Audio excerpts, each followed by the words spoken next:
Hi everyone, Engineer Liu here. So this is the 12th video on our series of tutorials on the C programming language.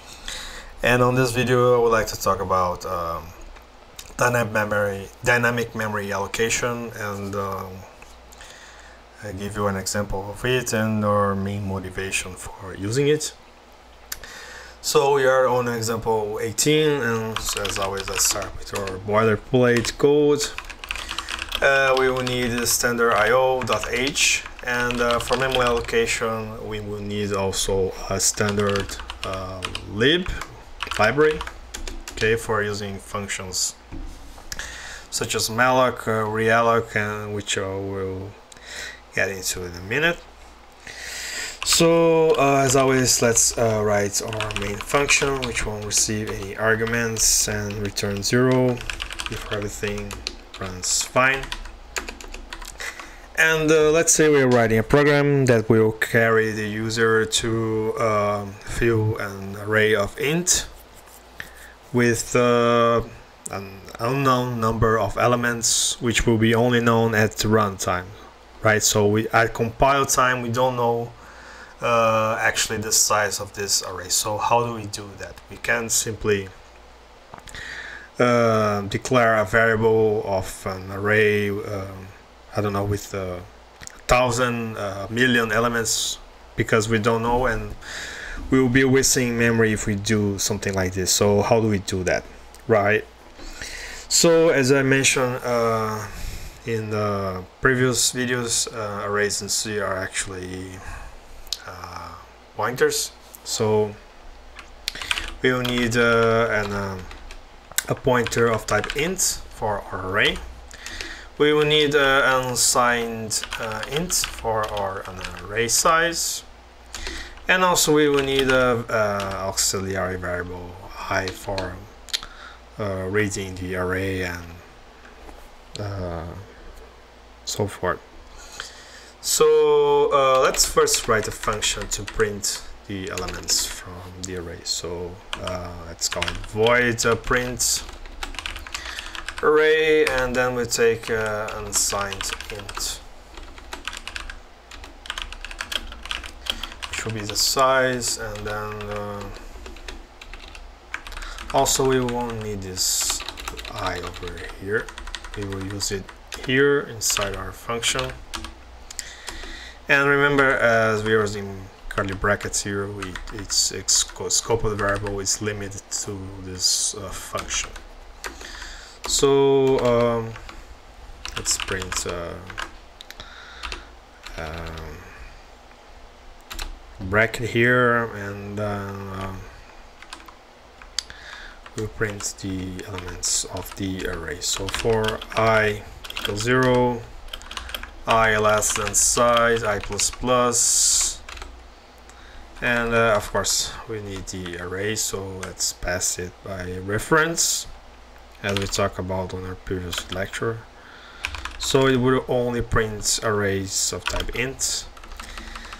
So yeah, so curly brackets, and then we print f d like this, leave a space, and we dereference the array and we advance it like this, and then when we are done we close it like this, and we go back. We are dislocating our pointer from the beginning to the ending of the array, and then we have to go back to the beginning of the array in order to work with it, right? So it will be the position of the memory here. Remember, we are dealing with address in memory, so we have to go back it like this, right? So this will print our array. And then yeah, let's write a function to fill array. Okay, so int array and signed int size, which we don't know at compile time. and then we carry the user int I, and for I equals 0,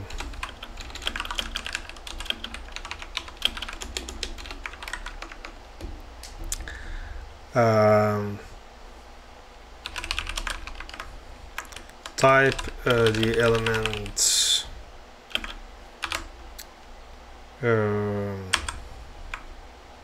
of the array, the I as an element of the array,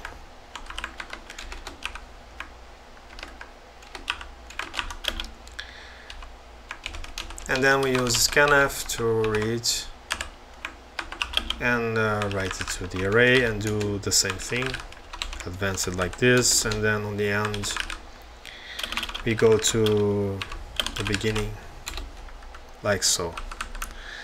So we write down our print array function, our fill array, and yeah, so first things first, we need to carry user to enter the size of the array, enter the array size,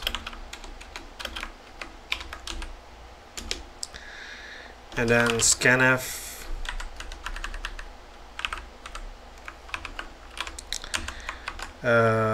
it's actually u here because it's unsigned int, and then we store it on the size address. Okay, then we call the function fill array, which is a void function, and then print array. Okay, right, so we got our size. So how do we prepare our pointer to receive all those elements? We have to use dynamic memory allocation. Dynamic because it's at runtime, it's not static memory allocation like when we declare an array with fixed size at compile time. That's the main difference basically. So we have two functions for that, which are very similar, but there are some details on its implementation, which are malloc and calloc. So we use first malloc, which stands for memory allocation. Okay, so our pointer, as you may notice, our pointer isn't pointing to any address in memory. So if we try to dereference it, we will run into segmentation fault.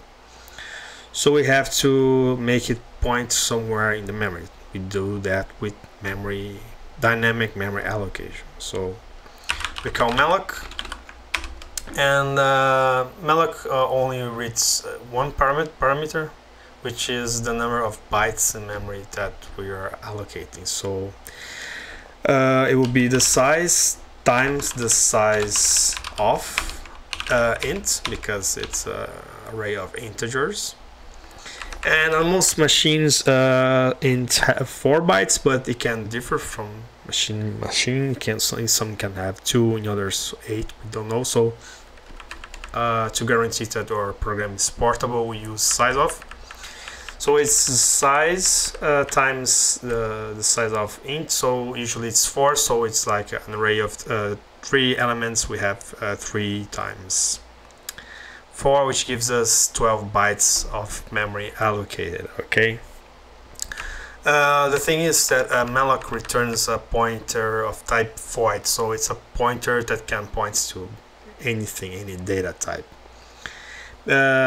Because it's made flexible, so you can use malloc to any type of data. Okay, so for our case here, we are working with integers, so we have to cast it to an integer pointer. Okay.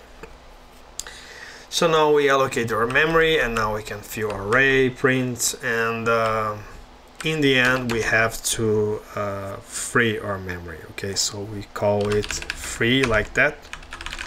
C doesn't have any sort of garbage collector, so if you don't free your arrays, you can have memory leaks, which can in turn crash your program, consume all your memory. However, when our program terminates execution, usually most modern operating systems will free the memory for us, okay, which wasn't free during runtime. Here's a very simple example, of course, but it's good practice to always free your pointers. Right, so let's give it a go and see what happens.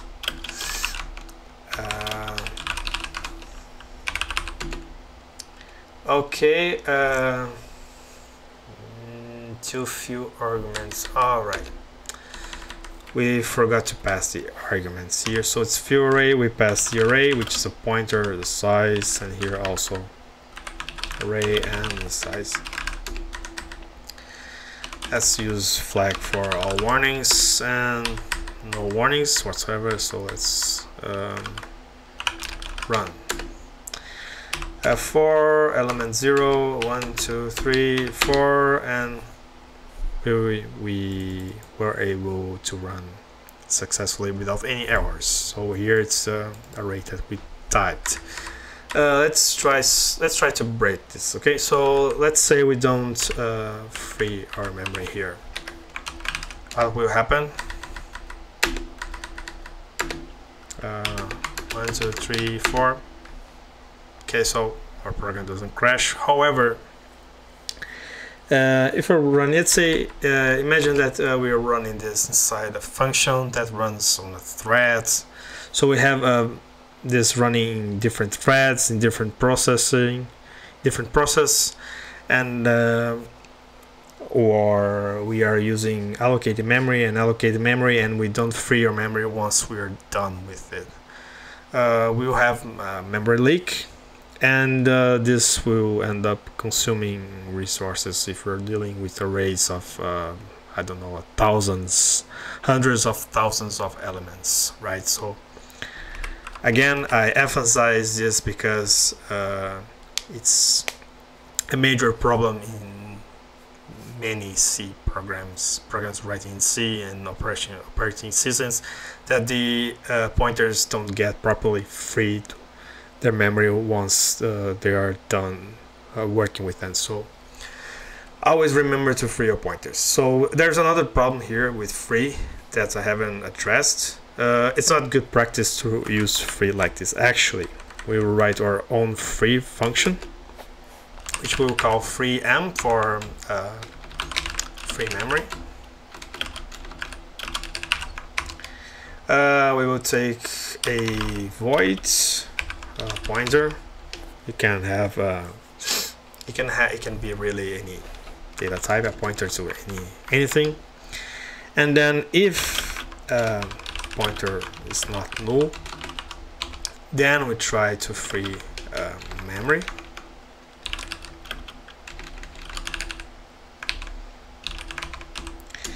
And after we are done with it, we can then set it. It's good practice to set it to null. Okay. Using this approach here, we don't run into accidentally freeing our memory twice. We can also make our program crash. So let me show you what I mean. So let's say we have already freed our pointer or memory, and then we try to free again. What will happen? Our program will crash. 1, 2, 3, 4, and voila. Double free detected in T-cache 2, aborted core dump. Okay, so it's a problem. So how to prevent that? We check if the pointer is not null, and then we free the pointer, and then we set to null. So let's see. Let's say I try to free it twice like this. Okay, so using my free function, which I wrote here, so it's free m, and we try to free it twice. What will happen?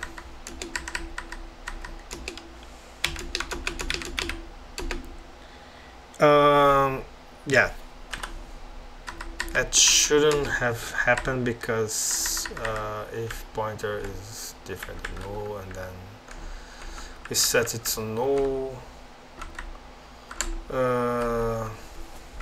Did I compile?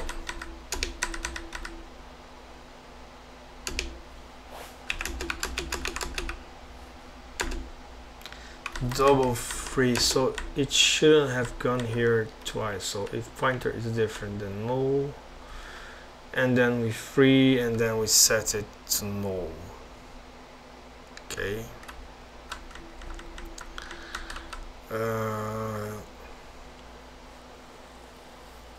If for pointer, else if it is null, we don't do anything really.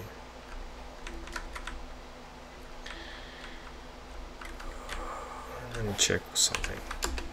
Let's try to print the contents of pointer,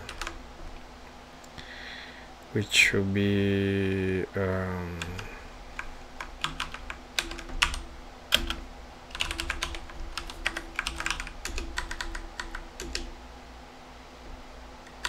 okay. Actually here it's P.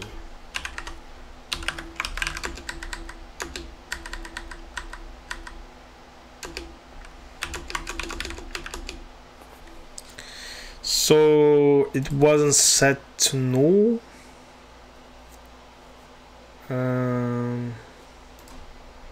Yeah, it's still pointing to the same address.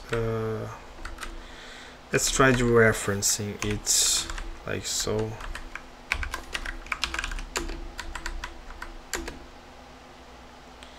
Dereferencing use of invalid void expression. Let's make it int and then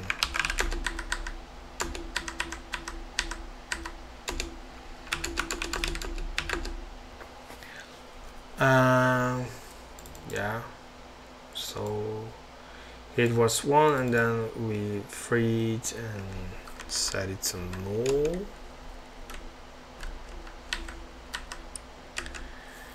Freeze and then null.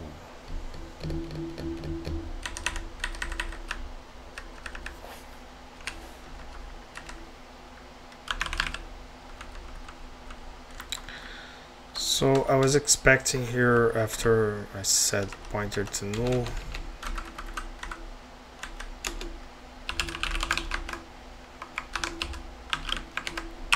let me check after. So pointer,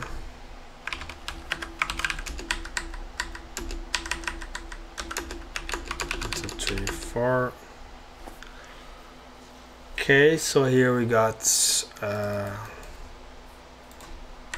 null, but for some reason it is skipping this check here. Let me try to cast it to a void like so, if it makes some difference. Yeah, still the same thing. Well, for some reason it is trying to free it twice, despite I setting it to null, or pointer to null. And let me try like it's 0.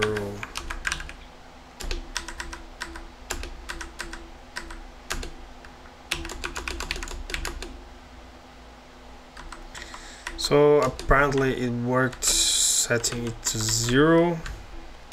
Let me try like this.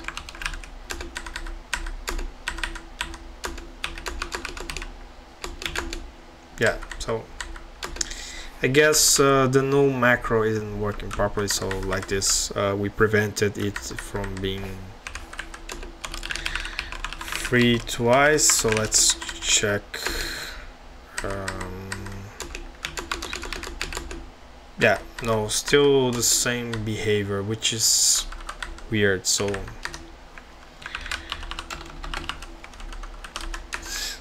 because we are, setting it to null, and then it shouldn't go into this condition here. But okay. So let's say we want to use, instead of malloc, we can use calloc. Calloc is slightly different because it will set all memory to 0, different than malloc. Malloc doesn't do any pre-processing on the memory, but calloc sets all memory to 0 beforehand. And it takes two arguments: the size of number of elements, and then the size in bytes of each element. Okay.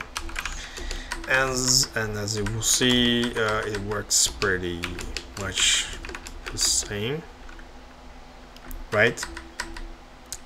And there's still one more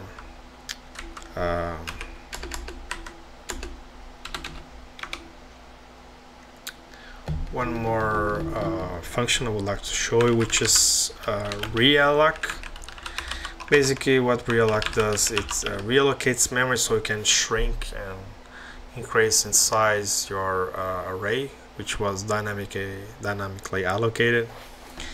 And let's say we want to shrink it by -1, then size of int, and as before we have to cast it to int, and then we can print array like so, size -1.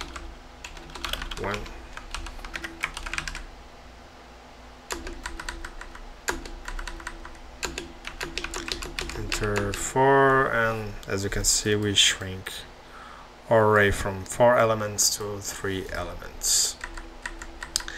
Regarding free, this condition here is basically to avoid double freeing your pointer, but for now this isn't working properly, so I will have to take a look on that before after I finish this video. So regarding memory allocation, that's pretty much it. Hope this video didn't get too long and you learned something from it. Don't forget to like, subscribe and comment. See you next time, and bye.